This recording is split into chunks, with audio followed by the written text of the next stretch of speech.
మన ప్రభువైన యేసుక్రీస్తు నామములో దేవుని కృపా సన్నిధికి కూడి వచ్చిన మీ అందరికీ నా వందనాలు తెలియచేస్తూ ఉన్నాను. దేవుని వాక్యాన్ని మనమందరం కూడా కలిసి ధ్యానం చేద్దాం. తలల వంచండి, ప్రార్థన. మహిమా ప్రభావము కలిగిన మా ప్రియ పరలోకపు తండ్రి, మీ పరిశుద్ధమైన నామమునకు వందనాలు చెల్లిస్తూ ఉన్నాము. ప్రభువా, మరొక దినము నీ సన్నిధికి మేము రావటానికి మీరు కృప చూపించారు. మాతో మాట్లాడి వాక్యములో నుండి మాట్లాడి మమ్మల్ని బలపరచుమని యేసు నామమున అడుగుచూ ఉన్నాము తండ్రి, ఆమేన్. ప్రియులారా, దేవుని వాక్యాన్ని ఈరోజు మనము ధ్యానం చేద్దాం. ఈరోజు నేను మీతో మాట్లాడే ధ్యాన అంశము తెరిచి చూడండి అనే అంశములో నుండి మీతో మాట్లాడాలని ఆశపడుతున్నాను. 119వ కీర్తన 148వ వాక్యాన్ని చదువుకుందాం. నీవిచ్చిన వాక్యమును నేను ధ్యానించుటకై నా కన్నులు రాత్రి జాములు కాకమునిపే తెరుచుకుందును. ప్రియులారా, ఈ లేఖన భాగములు మనం చూస్తూ ఉన్నప్పుడు భక్తుడు అంటున్నాడు, కన్నులను నేను తెరుస్తాను అంటున్నాడు. ఎప్పుడు అంటే, నీవిచ్చిన వాక్యమును నేను ధ్యానించుటకై నా కన్నులు రాత్రి జాములు కాకమునిపే తెరుచుకుందును. కన్నులు తెరిచి చూడండి. మరొక చోట భక్తుడు ఏమంటాడంటే, నీ ధర్మశాస్త్రమునందు ఆశ్చర్యమైనటువంటి సంగతులను చూచున్నట్లు నా కన్నులు తెరువుము అంటాడు భక్తుడు. మనము మన కన్నులను తెరిచి చూడాలి. మన కన్నులను తెరిచి చూడవలసింది ప్రియులారా ఎవరిని అంటే, యేసు ప్రభువారిని మనం చూడాలి. కానీ కన్నులు తెరిచి వ్యర్థమైన వాటిని మనము చూడకూడదు. ప్రియులారా, దావీదు భక్తుడు వ్యర్థమైన వాటిని చూచాడు, నష్టపోయాడు. ఆయన అనుభవంతో ఈ మాట చెప్తున్నాడు, నీవిచ్చిన వాక్యమును నేను ధ్యానించుటకై రాత్రి జాములు కాకమునిపే నా కన్నులు నేను తెరుచుకుంటాను అని చెప్పి మనము చూడవలసింది ఎవరును అంటే యేసయ్యను మనము చూడాలి అనేటువంటి విషయాన్ని మనము దేవుని యొక్క లేఖనములో మనం చూద్దాం. యోహాను సువార్త 1వ అధ్యాయము 29వ వచనాన్ని మనం దేవుని వాక్యాన్ని చూద్దాం. మరునాడు యోహాను యేసు తన యొద్దకు రాగా చూచి, ఇదిగో లోక పాపములను మోసుకొని పోవు దేవుని గొర్రెపిల్ల అని చెప్పాడు. ప్రియులారా, యోహాను భక్తుడు చాలా చక్కటి మాట తెలియచేశాడు. మరునాడు యేసు తన యొద్దకు రాగా చూచి. అవును ప్రియ దేవుని బిడ్డలారా, మనము దేవుని చూడాలి, యేసయ్యను మనం చూడాలి. కన్నులు తెరిచి మనం చూడవలసింది యేసయ్యను మనం చూచినప్పుడు యేసయ్య ద్వారా మనకి ఆదరణ కలుగుతుంది, యేసయ్య ద్వారా మనకి నెమ్మది కలుగుతుంది. గనుక మనము చూడవలసింది ఎవరి వైపు అంటే యేసు వైపు మనము చూడాలి అనే మాట మనం చూస్తాం. దేవునికి స్తోత్రం. యేసయ్యను అతడు చూచెను, కన్నులు తెరిచినప్పుడు యేసయ్యను చూడగలిగాడు. ఈరోజు చాలామందికి దేవుని బిడ్డలారా చూచేటువంటి ఆ భాగ్యము లేకుండా చాలామంది ఉన్నారు. ఎందుకంటే వారు మనోనేత్రములు మూయబడ్డాయి గనుక. అయితే దేవుణ్ణి చూచేటువంటి కన్నులు కలిగి మనం ఉండాలి. నీ కన్నులను తెరిచి నువ్వు దేవుని చూచేటువంటి వ్యక్తిగా నీవు ఉండాలి అనేటువంటి విషయాన్ని మనం ఈ భాగంలో చూస్తూ ఉన్నాము. అత్యున్నత సింహాసనం మీద దేవుడు ఆసీనుడై ఉండుట దేవుని బిడ్డలారా యెషయా ప్రవక్త చూచెను అనే మాట మనము దేవుని యొక్క లేఖనములో మనం చూస్తూ ఉన్నాము. కన్నులు తెరిచి చూడండి ఎవరును అంటే రక్షణ ఇచ్చేటువంటి యేసయ్యను, పాపక్షమాపణ ఇచ్చే యేసయ్యను మీరు చూడండి. మీ కన్నులు తెరిచి ఆయనను మీరు చూడండి అనే మాట మనం చూస్తూ ఉన్నాం. ప్రియ దేవుని బిడ్డలారా, యోహాను సువార్త మనము 20వ అధ్యాయంలోనికి వెళ్ళినప్పుడు అక్కడ కూడా ఓ మాట మనం చూస్తామండి. 20వ అధ్యాయము 25వ వచనము నుండి 27 వరకు. గనుక తక్కిన శిష్యులు మేము ప్రభువును చూచితమని అతనితో చెప్పగా, అతడు నేను ఆయన చేతులలో మేకులు గుర్తులను చూచి నా వ్రేలు ఆ మేకులు గుర్తులో పెట్టి నా చెయ్యి అయిన ప్రక్కల ఉంచితేనే గాని నమ్మనని వారితో చెప్పాను. 8 దినములైన తర్వాత ఆయన శిష్యులు మరలా లోపల ఉన్నప్పుడు తోమ వారితో కూడా ఉండెను. తలుపులు మూయబడి ఉండగా యేసు వచ్చి మధ్యను నిలిచి, మీకు సమాధానము కలుగునుగాక అనెను. తర్వాత తోమాను చూచి, నీ వ్రేలు ఇటు చాచి నా చేతులు చూడుము, నీ చేయి చాచి నా ప్రక్కలో ఉంచి అవిశ్వాసివి కాక విశ్వాసవై ఉండమనెను. ఈ భాగములో మనం చూస్తూ ఉన్నప్పుడు ప్రియ దేవుని బిడ్డలారా, మన ప్రభు అయిన యేసుక్రీస్తు వారు ఆయన మానవులందరూ పాపముల కొరకు ఆయన చనిపోయి సమాధి చేయబడి 3వ రోజు లేచి ఆయన తన భక్తులకు ఆయన కనిపించాడండి. తన భక్తులకు ఆయన కనిపించి దేవుడు వారితో అంటున్నాడు, మీకు సమాధానము కలుగునుగాక అన్నప్పుడు దేవుని బిడ్డలారా, అప్పుడు ఎంతమంది ఉన్నారంటే 10 మంది శిష్యులు మాత్రమే ఉన్నారు. 12 మందిలో ఒక శిష్యుడైనటువంటి ఇస్కరియోతు యోధ యేసు ప్రభు వారికి ద్రోహం చేసి, స్వామి ద్రోహం చేసి, ధనాన్ని నమ్ముకుని జీవాన్నిచ్చే యేసయ్యని విడిచిపెట్టి అతడు దేవుని బిడ్డలారా చనిపోయాడు. అయితే యేసు ప్రభు వారు ఆయన మరి సమాధి చేయబడి తిరిగి లేచిన తర్వాత అక్కడ ఒక ఇంట్లో ఉన్నారు. అక్కడికి వెళ్ళి మీకు సమాధానం కలుగునుగాక అన్నప్పుడు ఆ టైంలో 11 మంది ఉండాలి, కానీ తోమా లేడు, 10 మందే ఉన్నారు. యేసు ప్రభు వారిని మేము చూచామని చెప్పి తోమాతో మాట్లాడితే అంటున్నాడు, చనిపోయిన వ్యక్తి తిరిగి ఎలా లేస్తాడు? నేను ఆయన చూస్తేనే కానీ, ఆయన యొక్క మరి గాయాలు గుర్తులు నేను చూస్తేనే కానీ లేకుంటే నేను నమ్మను అన్నప్పుడు యేసు ప్రభు వారు మరలా వచ్చి వాళ్ళందరూ ఉండగా, తోమ ఉండగా, మీకు సమాధానము కలుగునుగాకని చెప్పి దేవుడు తోమని పిలిచి, తోమా ఇటు రా, నా గుర్తులు చూడమని చెప్పి యేసు ప్రభు వారు గుర్తులు చూపించాడు. ప్రియులరా, వారికి ఆయనను చూచినప్పుడు ధైర్యం కలిగింది, నిరీక్షణ కలిగింది. దేవుని యొక్క సన్నిధానములో ప్రియ దేవుని బిడ్డలారా, మనము యేసును చూచే కన్నులు కలిగి మనం ఉండాలి అనేటువంటి విషయాన్ని నేను మీకు జ్ఞాపం చేస్తూ ఉన్నాను. ఒకరోజు యేసు ప్రభువారు ఆయన చనిపోక మునుపు ఒకరోజు ఆయన పేతురు, యోహాను, యాకోబులను తీసుకుని ఆయన రూపాంతరపు కొండ మీదకి వెళ్ళి ఆయన రూపాంతరము చెందినప్పుడు దేవుని వాక్యాన్ని చూస్తే మత్తయి సువార్త మనము 17వ అధ్యాయము 8వ వచనాన్ని మనం ఒకసారి చూద్దాం. వారు కన్నులెత్తు చూడగా యేసు తప్ప మరి ఎవరును వారికి కనబడలేదు అనే మాట మనం చూస్తూ ఉన్నాం. దేవునికి స్తోత్రం కలుగును గాక. యేసు తప్ప మరి ఎవరును కనిపించలేదు. అవును దేవుని బిడ్డలారా, యేసు తప్ప మరి ఎవ్వరు కూడా కనబడటానికి వీల్లేదు. వాళ్ళ రూపాంతరము కొండ దగ్గరికి వెళ్ళినప్పుడు మోషే, దేవుని బిడ్డలారా, ఏలీయులు ప్రత్యక్షమయ్యారు, స్వరాన్ని విన్నారు. కానీ ఆ తర్వాత ఒక మేఘం వచ్చి కమ్మినప్పుడు యేసు తప్ప మరి ఎవరు కనబడలేదు. ఈ రోజు సిలువ వేయబడిన క్రీస్తు తప్ప మరి ఎవరు కూడా దేవుని బిడ్డలారా మనకి కనబడటానికి వీల్లేదు. అలాగే దేవుని యొక్క సన్నిధానంలో పులిపేటము దగ్గర లేదా ఒక స్టేజీ దగ్గర దైవజనుడు దేవుని వాక్యం మాట్లాడుతూ ఉన్నప్పుడు అక్కడ కనిపించవలసింది దైవజనుడు కాదు, కానీ దైవజనుడుల్లో లేదా అక్కడ కనిపించవలసింది పునరుత్థానుడైనటువంటి ప్రభువారు మాత్రమే కనిపించాలి. పాప క్షమాపణ ఇచ్చేటువంటి, రక్షణ ఇచ్చేటువంటి యేసయ్య కనబడాలి. అలాగే దేవుని బిడ్డలారా, నిరీక్షణ ధైర్యాన్ని ఇచ్చేటువంటి ప్రభు మాత్రమే కనిపించాలి తప్ప మరి ఏ మనుషుడు కూడా కనబడటానికి వీలు లేదు అనేటువంటి సత్యాన్ని ఈ భాగంలో మనం చూస్తూ ఉన్నాం. యేసు తప్ప మరి ఎవరు కూడా కనబడలేదు అనేటువంటి మాట మనం చూస్తున్నాం. దేవునామానికి మహిమ కలుగును గాక. మనము చూడవలసింది ఎవరును అంటే మనల్ని రక్షించడానికి వచ్చిన ప్రభువారిని. ఎవరిని మనం చూడాలంటే మనకి ధైర్యాన్నిచ్చే ప్రభు, మనకి ఆరోగ్యాన్నిచ్చే ప్రభు, మనకి నెమ్మదినిచ్చే ప్రభు, మనకి దేవుని బిడ్డలారా జీవాన్నిచ్చేటువంటి ప్రభువుని మనం చూడాలి తప్ప ఇంక ఎవరిని మనము చూడకూడదు. దేవుని యొక్క వాక్యం చెప్తుంది, ప్రతి భారము సులువుగా చుక్కులు పెట్టే పాపములను విడిచిపెట్టి విశ్వాసమునకు కర్తయు దాన్ని కొనసాగించేవాడిన యేసు వైపు చూస్తూ మీరు సాగిపోండి. మనుషుల వైపు చూడొద్దు, మనుషుల యొక్క బలహీనతలు చూడొద్దు. బలవంతుడైన యేసును చూడండి. ఆయనలో ఏ లోపము లేదు, ఆయనలో ఏ దోషము లేదు, ఆయనలో ఏ అపవిత్రత లేదు. గనుక మనం చూడవలసింది ఎవరిని అంటే యేసును మనం చూడాలి. యేసును చూచే కన్నులు మనము కలిగి ఉండాలి. దేవుని నామానికి మహిమ కలుగును గాక. ఇంకా దేవుని యొక్క వాక్యాన్ని మనం చూసినట్లయితే మనము దేని చూడాలో చెప్తాడు.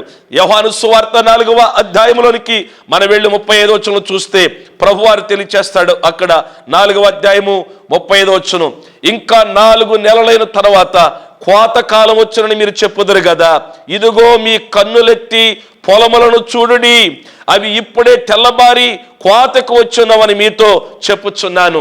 దేవుని బిడ్డలారా, యేసు ప్రభువారు అంటున్నాడు, ఇదిగో మీరు చూడవలసింది నన్ను చూడండి, మనుషులు చూడొద్దు, లోక వైపు చూడొద్దు, లోకములో ఉన్న పరిస్థితుల వైపు మీరు చూడొద్దు, మీరు చూడవలసింది నన్ను చూడండి అని ప్రభు తెలియచేశాడు. దేవుని నామానికి మహిమ కలుగును గాక. ఆయనను మనము చూస్తూ దేవుని బిడ్డలారా, ఆయనను మనం ముందు పెట్టుకుని మన విశ్వాస యాత్రని మనం కొనసాగించుకోవాలి తప్ప మనుషుల వైపు చూచినట్లయితే మనుషుల్లో ఎన్నో బలహీనతలు కనబడతాయండి, మనుషుల్లో ఎన్నో లోపాలు కనబడతాయండి. గనుక మనుషుల వైపు చూచి నీ ఆత్మీయ జీవితాన్ని పాడు చేసుకోవద్దు, మనుషుల వైపు చూచి బలహీనతకు చోటివ్వద్దు. నువ్వు చూడవలసింది ప్రభువును చూడు. దేవుని నామానికి మహిమ కలుగును గాక. పేతురు యేసయ్యను చూచాడు, యేసయ్యను చూచి నడుస్తూ ఉన్నంత వరకు ఆయన ముందుకు వెళుతూనే ఉన్నాడు. ఎప్పుడైతే యేసు మీద నుండి తన దృష్టి పక్కకు మళ్ళిందో దేవుని బిడ్డలారా, అతడు మునుగుపోసాగెను అనే మాట మనం చూస్తూ ఉన్నాం. లోక బలహీనతలు నిన్ను ముంచేసేటట్లుగా చేస్తాయి, కానీ నా యేసు వైపు చూచినట్లయితే నీ విశ్వాస యాత్రలో నీవెంత దూరమైనా నువ్వు ముందుకు సాగగలవు, బలం తెచ్చుకుని సాగగలవు. గనుక నీవు మనుషుల వైపు చూడొద్దు, యేసు వైపు చూడు. యేసయ్య అంటున్నాడు, మీ కన్నులు పైకెత్తి చూడండి. ఆయన అంటున్నాడు, మీ కన్నులు పైకెత్తి చూడండి. ఆయన అంటున్నాడు, ఇంకా 4 నెలలైన తర్వాత కోతకాలం వచ్చినని మీరు చెప్పుదురు కదా, ఇదిగో మీ కన్నులు ఎత్తి పొలములను చూడడి, అవి ఇప్పుడే తెల్లబారి కోతకొచ్చును అని మీతో చెప్పుచున్నాను. మన ప్రభువైన అయిన యేసుక్రీస్తు వారు తన 12 మంది శిష్యులతో అంటున్నాడు, ఇదిగో ఇంకా 4 నెలల తర్వాత కోతకి వస్తుందని మీరు చెప్తారు కదా, 4 నెలల తర్వాత కాదయ్యా, ఇప్పుడే మీ కనులు పైకెత్తి చూడండి, ఇదిగో పొలములు చూడండి, అవి పండినవి, అవి పంటకొచ్చినవి, మీరు వెళ్ళండి, కోత కొయ్యండి. ఎందుకో తెలుసా? దేవుని యొక్క వాక్యం చెప్తుంది, మీ భావం వేరు, మీ ఆలోచన వేరు, కానీ నేను చెప్తున్నాను, ఇప్పుడే కోతకి వచ్చి ఉన్నవి. దేవునికి స్తోత్రం కలుగును గాక. పని చేయటానికి ఇదిగో మీరు వెళ్ళండి. కోత కోసేవారు లేక, ఇదిగో పంట సమకూర్చేవారు లేక, పొలము పండింది, ధాన్యము రాలిపోతుంది, పట్టించుకునేవాళ్ళు లేరు, మీరు వెళ్ళండి అని ప్రభువారు తన 12 మంది శిష్యులకి ఆయన తెలియచేస్తూ ఉన్నాడు. వాక్యం వింటున్న ప్రియ దేవుని బిడ్డ, మనం ఏమనుకుంటున్నావు తెలుసా? ఇంకా టైం ఉందలే, ఇంకా పని చేయడానికి టైం ఉందలే అని మనం అనుకుంటున్నాం. టైము లేదు అని ప్రభు చెప్తున్నాడు. ఇదిగో కోత విస్తారముగా ఉంది, పంట పండుంది, పొలంలోనికి రండి, మీరు పని చేయండి అని ప్రభు చెప్తున్నాడు. నేటి దినాలలో చూస్తేనండి, ఎక్కడ చూచిన దేవుని బిడ్డలారా, పని చేసే పనివారు లేరు, మాటలు చెప్పేవాళ్ళు ఉన్నారు. దేవుని బిడ్డలారా, పని చేసేవాళ్ళు కావాలి యేసయ్యకి, పని చేసేవాళ్ళు కావాలి యేసయ్యకి, మంచి మనసు కలిగిన వాళ్ళు కావాలి యేసయ్యకి, యథార్థంగా పని చేసేవాళ్ళు కావాలి యేసయ్యకి, శ్రద్ధగా పని చేసేవాళ్ళు కావాలి యేసయ్యకి. పని చాలా మిక్కిలి గొప్పది. దేవుని బిడ్డలారా, నేటి దినాల్లో ప్రభువారు చెప్తున్న మాట ఏంటి తెలుసా? కోత విస్తారముగా ఉంది. అయితే కోత విస్తారంగా ఉంది, పని చేయటానికి పనివారు కావాలి.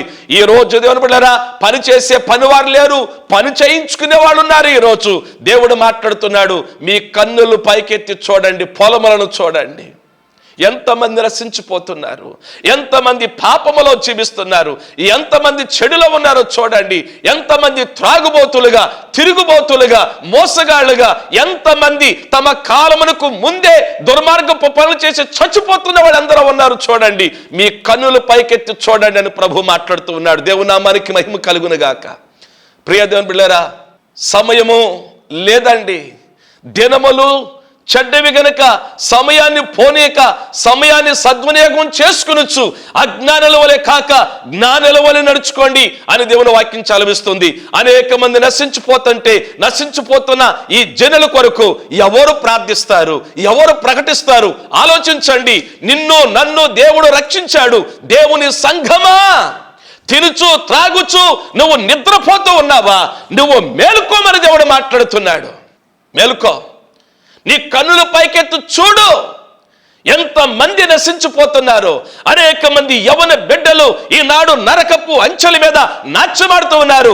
గంజాయికి బానిసై, త్రాగుడికి బానిసై, వ్యభిచారానికి బానిసై జీవితాలు పాడైపోయి అనేక మంది నరకపు అంచుల గుండగా ప్రయాణం చేస్తూ ఉండగా, ఈ రోజు నువ్వు నేను నడుము కట్టుకుని కన్నులు పైకెత్తి వాళ్ళకి వెళ్ళి సువార్తను ప్రకటించవలసిన బాధ్యత మన మీద ఉంది అని దేవుడు ఈ రోజు మనకు జ్ఞాపకం చేస్తూ ఉన్నాడు.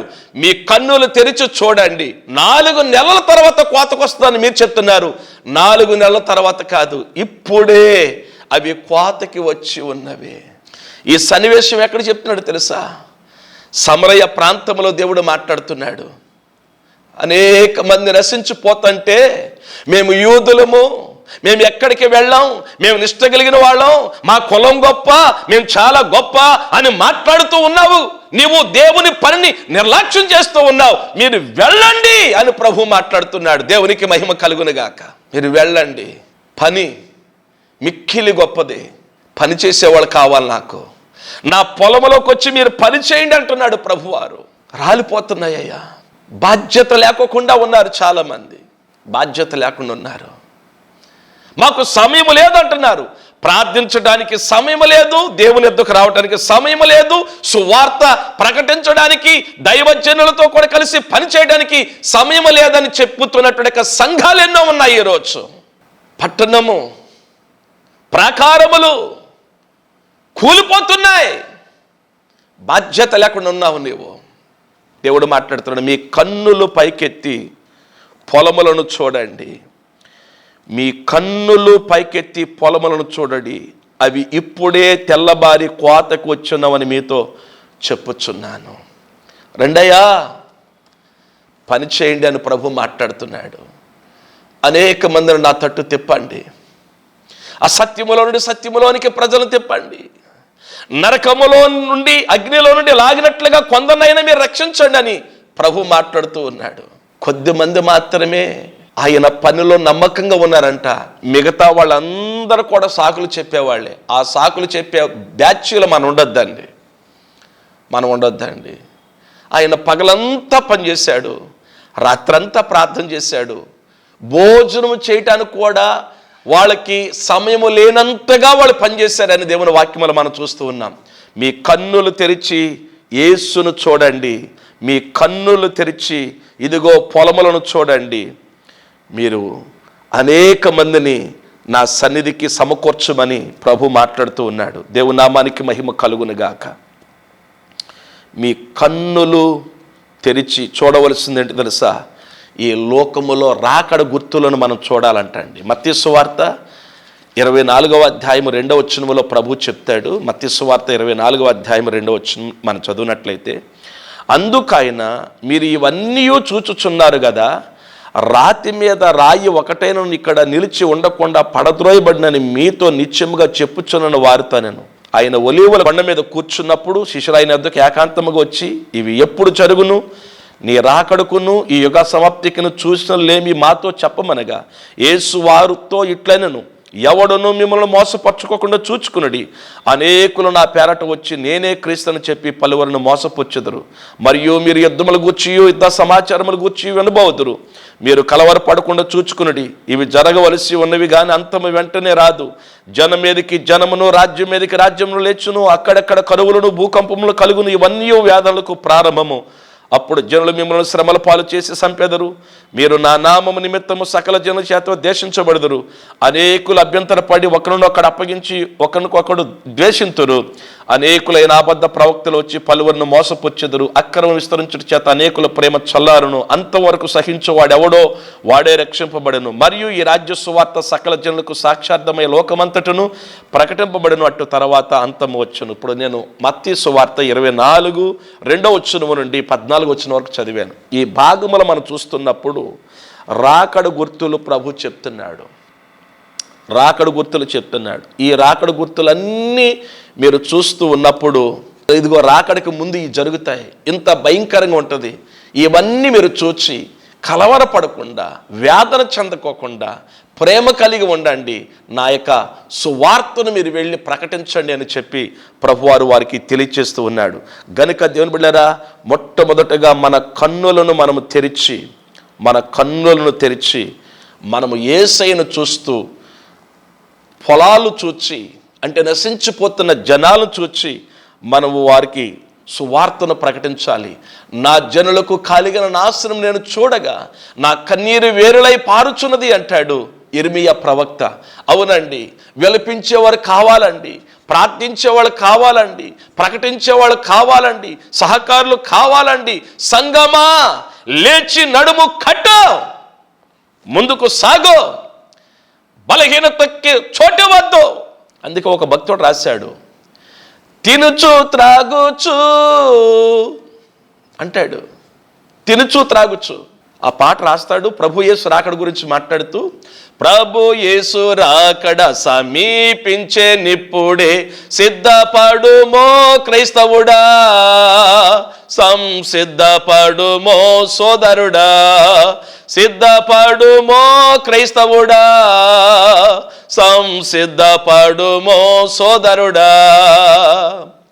పంచభూతములు మిక్కటమైన వేండ్రముతో లయమైపోవు రోజు అది నమ్ముము సోదరా. పంచభూతములు మిక్కటమైన వేండ్రముతో లయమైపోవు రోజు అది నమ్ముము సోదరా. తినుచు త్రాగుచు తిరగబోకుమా, అనుకోని గడియాల్లో ప్రభు యేసు వచ్చును. తినుచు త్రాగుచు తిరగబోకుమా, అనుకోని గడియాల్లో ప్రభు యేసు వచ్చును. ప్రభు యేసు రాకడ సమీపించే నిప్పుడే, సిద్ధపడుమో క్రైస్తవుడా, సంసిద్ధపడుమో సోదరుడా. దేవుడు మాట్లాడుతున్నాడు, తినుచు త్రాగుచు నువ్వు తిరగొద్దు, ఆయన రాబోతున్నాడు. ప్రార్థించు, ప్రజలకి వెళ్ళి ప్రకటించు. ప్రభు చెప్తున్న మాట, ప్రియులరా, రాకడ యొక్క గుర్తులను మనము చూచి ప్రభు రాబోతున్నాడని గుర్తెరిగి మనలను మనము దేవుని సన్నిధిలో మన ఆత్మీయ జీవితాన్ని కాపాడుకుంటూ, మన రక్షణ, మన విశ్వాసాన్ని, మన పరిశుద్ధతను, సాక్ష్యాన్ని కాపాడుకుంటూ మనము అనేక మందిని ప్రభు దగ్గరికి తీసుకురావలసినటువంటి దినాలు అనేటువంటి విషయాన్ని మనం ఈ సందర్భంలో జ్ఞాపం చేసుకోవాలి. దేవునికి మహిమ కలుగును గాక. రెండవ మాట మనం చూసినట్లయితే, ఒకటి కన్నులు తెరవండి, రెండవది మీ యొక్క హృదయాలు తెరవండి.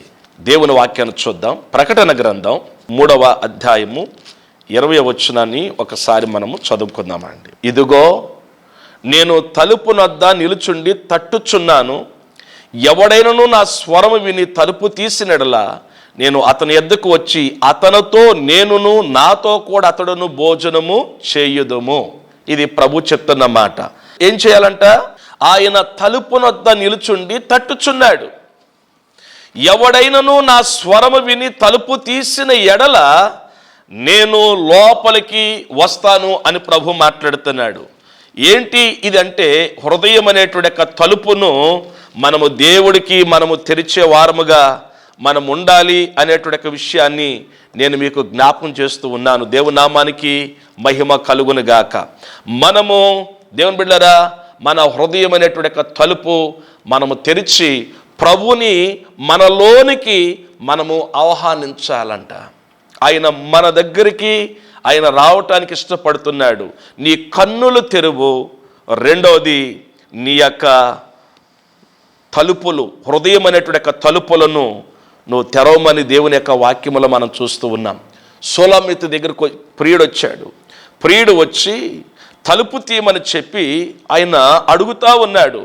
నాకు తలుపు తీయమని చెప్పి అడుగుతూ ఉంటే ఆ యొక్క సోలమితంట ఆ ప్రియుడికి తలుపు తీయనంతలో ఆయన వెళ్ళిపోయాడండి. మంచుకు తల తడిసింది. మంచుకు తల తడిచి ఆయన వెళ్ళిపోయాడు. వెళ్ళిపోయిన తర్వాత నా ప్రియుడు నా దగ్గరకు వస్తే నేను తలుపు తీయలేదు అని చెప్పి గ్రహించినటువంటి ఆమె ఏం చేసిందంటే, దేవుని బిడ్డలారా, ఆ తర్వాత ఆమె చేసిన పని ఏంటంటే, రాత్రి వేళ ఆమె పట్టణ వెంబడి వెతకటం ప్రారంభించింది. ఎక్కడ వెతికిందంటే, ప్రియుడేమో దగ్గరకు వచ్చాడు. దగ్గరకు వచ్చి ఆయన తలుపు తడితే ఆమె తలుపు తీసుకోకుండా నిద్రపోయింది.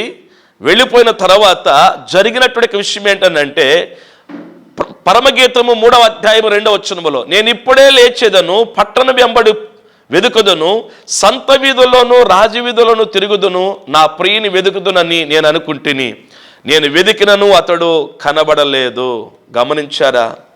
దేవుడిచ్చిన అవకాశాన్ని మనం సద్వినియోగం చేసుకుని, దేవుని బిడ్డలారా, మనము ఆ ప్రియుడి దగ్గరికి మనము రావలసినటువంటి వారమై ఉన్నాం. దేవుని నామానికి మహిమ కలుగునుగాక. దేవునికి స్తోత్రం. దేవుని బిడ్డలారా, దేవుని యొక్క సన్నిధానములో మన హృదయాన్ని తెరవాలి ఆయనకి. ఆయన అంటున్నాడు, నేను మీలోకి వస్తాను, మీ యొద్దకు వస్తాను, మీతో ఉంటాను అని ప్రభు తెలియచేశాడు. గనుక దేవునికి మన హృదయాన్ని మనము తెరవాలి. దేవునికి స్తోత్రం. 3వ మాట క్లుప్తంగా మీకు జ్ఞాపం చేసి ముగిస్తాను. 3వది మనము తెరవలసింది ఏమిటి అంటే, మత్తయి సువార్త 2వ అధ్యాయంలోనికి మనం వెళ్ళి దేవుని యొక్క వాక్యాన్ని మనం ఒకసారి చూద్దామండి. 10-11 వచనాలు చదువుదాం. వారు ఆ నక్షత్రమును చూచి అత్యానంద భరితులై ఇంటిలోనికి వచ్చి తల్లి అయిన మరియను ఆ శిశువును చూచి సాగిలపడి ఆయన పూజించి తమ పెట్టెలను విప్పి బంగారమును సాంబ్రాణిని బోళమును కానుకలుగా ఆయనకి సమర్పించిరి. ప్రియులారా, ఈ భాగములో మనం చూస్తూ ఉన్నప్పుడు, ఒకటి, కన్నులు తెరిచి దేవుని మనం చూడాలి. రెండోది, హృదయాన్ని తెరిచి ప్రభుని మన హృదయంలోనికి చేర్చుకోవాలి. మూడవదిగా, మన యొక్క పెట్టెలను తెరిచి మనము దేవునికి యొక్క పని కోసం మనము ఏం చేయాలంటే విలువైనవి దేవునికి మనము సమర్పించాలి అనేటువంటి విషయాన్ని ఈ భాగంలో మనం చూస్తూ ఉన్నాం. దేవుని నామానికి మహిమ కలుగునుగాక. విలువైనవి దేవుడికి వాళ్ళు సమర్పించారు. వచ్చి యేసు ప్రభు వారి దగ్గరికి తూర్పు దేశపు జ్ఞానులు వచ్చి వాళ్ళు ఏం చేశారంటే తమ పెట్టెలను విప్పి బంగారమును సాంబ్రాణి బోళమును కానుకలుగా ఆయనకి సమర్పించిరి. గనుక దేవునికి మన హృదయాన్ని సమర్పించాలి. దేవుడికి మనం సమర్పించి మనము దేవునికి కానుక మనము విలువైంది అర్పించాలి అన్నాడు. దేవునికి మహిమ కలుగునుగాక. దేవునికి విలువైనది మనము అర్పించినప్పుడు దేవుడు దానిని ఖచ్చితంగా అంగీకరించి దేవుడు మనలను ఆయన దీవిస్తాడు అనేటువంటి విషయాన్ని దేవుని బిడ్డలారా మనము ఈ యొక్క వాక్యాల్లో మనం చూస్తూ ఉన్నాం. దేవుడు కోరుతున్నాడు విలువైనది అనే మాట మనం చూస్తాం. సామెతల గ్రంథములో కూడా ఒక చక్కటి మాట తెలియచేస్తాడండి భక్తుడు. దేవుని యొక్క వాక్యాన్ని మనం చూసినట్లయితే సామెతల గ్రంథం 18వ అధ్యాయము 16వ వచనములో, ఒకడు ఇచ్చు కానుక వానికి వీలు కలుగజేయును, అది గొప్పవారి ఎదుటికి వారిని రప్పించును అంటాడు. నువ్వు అర్పించేటువంటి కానుక అది నిన్ను ఏం చేస్తుందంటే గొప్పవారుగా నిన్ను చేస్తుందనే మాట మనం చూస్తాం. ఒకరోజు యేసు ప్రభు దగ్గరికి అనేక మంది వచ్చారు. దేవాలయంలో ఒక పేద ఎదవరాలు యేసిన కానుకను ప్రభువారు ఏం చేశాడంటే ఘనపరిచాడు. ఈమె అందరికంటే శ్రేష్టమైనది విలువైనవి దేవుడికి ఇచ్చింది అనేటువంటి మాట యేసు ప్రభు వారు చెప్పినట్లుగా మనం చూస్తూ ఉన్నాం. గనుక దేవుని బిడ్డలారా, దైవ సన్నిధానములో మన పెట్టెలను తెరిచి మనము విలువైనవి దేవునికి మనము సమర్పించాలి అనే మాట మనం చూస్తున్నాం. చాలామంది దైవజనులు ఈ మాటలు చెప్తే దాన్ని వేరే విధంగా తీసుకుని మాట్లాడుతున్న వాళ్ళు చాలామందిని మనం చూస్తూ ఉన్నాం. దేవుని బిడ్డలారా, ఇది చాలా తప్పండి. ఎందుకంటే ఆ రోజు జ్ఞానులు దేవుని యొద్దకు వచ్చి కొన్ని వేల కిలోమీటర్ల ప్రయాణం చేసి వచ్చి వాళ్ళు తమ పెట్టెలను తెరిచి ప్రభుకి వారు కానుకలు సమర్పించారు అనే మాట మనం స్పష్టంగా చూస్తూ ఉన్నాం. గనుక దేవునికి శ్రేష్టమైనవి మనం అర్పించినప్పుడు వాటిని దేవుడు అంగీకరించి నిశ్చయముగా మనకి మన కుటుంబానికి ఆయన మేలు ఆయన చేస్తాడు. తల వంచండి, ప్రార్థన చేసుకుందాం. కృపగలిగిన మా దేవా, దయగలిగిన మా యేసు స్వామి, నీకు వందనాలు. ఈ దినమందు మీరు మాతో మాట్లాడిన మాటలను బట్టి మీకు వందనాలు. మా కన్నులను మేము తెరిచి నిన్ను చూచే వారముగా, మా కన్నులు తెరిచి నశించిపోతున్నటువంటి వ్యక్తులను మేము నాయన చూచి వారికి నీ ప్రేమను గురించి తెలియచేసి నీ ఎద్దుకు నడిపించే వారముగా, రెండవది నాయన మేము మా హృదయాలు తెరిచి నిన్ను మా హృదయములో చేర్చుకునే వారముగా ఉండుటకు సహాయం చేయండి. మీతో ఉందును మీలో ఉందును అన్నారు తండ్రి. అలాగే ప్రభువా, మా యొక్క ప్రభువా పెట్టెలను తెరిచి నాయన నీకు అర్పించే వారముగా ఉండుటకు సహాయం చేయి. ప్రతి ఒక్కరిని మీరు రక్షించండి. నా కుమారుడా నీ హృదయము నాకిమ్మని మీరు అడుగుతున్నారు. అందరూ తమ హృదయాలు తెరిచి నాయన నిన్ను ఆహ్వానించడానికి సహాయం చేయి. తోడుగుణ మేలు చేసి కాపాడమని యేసు నామమున అడుగుచున్నాం తండ్రి. ఆమేన్. యెహోవా నా ఆశ్రయదుర్గమ, నా విమోచకుడా, నా నోటి మాటలు నా హృదయ ధ్యానము నీ దృష్టికి అంగీకారములగునుగాక. ఆమేన్. తండ్రి అయిన దేవుని ప్రేమయు, ప్రభువును రక్షకుడైన యేసుక్రీస్తు వారి యొక్క దివ్య కృపయు, పరిశుద్ధాత్మ దేవుని అన్యోన్య సహవాసము సమాధానం కూడిన మనకు ఆయన వెంబడిస్తున్న సకల భక్తులకు తోడైండునుగాక. ఆమేన్. అందరికీ వందనాలండి.